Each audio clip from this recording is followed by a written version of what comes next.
both of you gentlemen are part of my support system, right? And in a way that is helping me embrace you that king energy of like you both help me create order in things I'm doing that then allow me to focus on things that are generative and things that help with growth.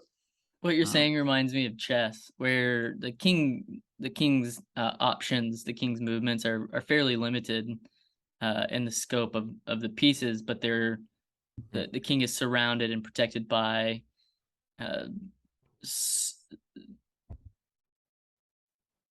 advocates whose capabilities are far greater than the king, but with no king present, they're useless. The game's over without that energy.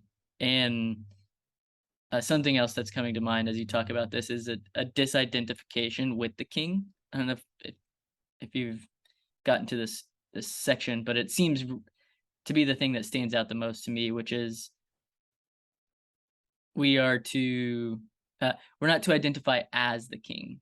We are to carry the king's energy. So a word picture or analogy I would use for this I got from this guy named Duncan Trussell. I was listening to a podcast of his yesterday. He's a comedian. He's very funny and also somewhat philosophical.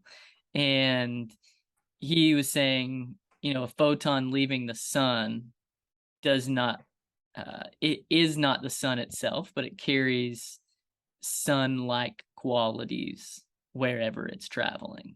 And I think that's the king. So we are not the kings. There's a distortion when we identify as the kings, but we carry a king-like energy, or we can carry a king-like energy is that from that is source. that is that different than the other three then?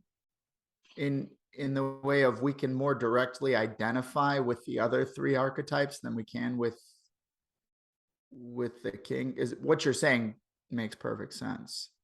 Does it extend all four, do you think? Or So I think the way archetypes work, just take a step back from those four, just in general, and go to archetypal structure or how to think about relating to them, is they are ideals that can never actually be attained. So that they are something to move towards. But mathematically, I think you could think of it as an asymptote. You can ever get closer to the ideal, but you can never actually fully embody the ideal. So archetypes are pictures and mirrors at the same time of where we're going and then where we actually are. So a mirror also means that you're always looking to something and that it's out in front of you, so eternally out in front of you.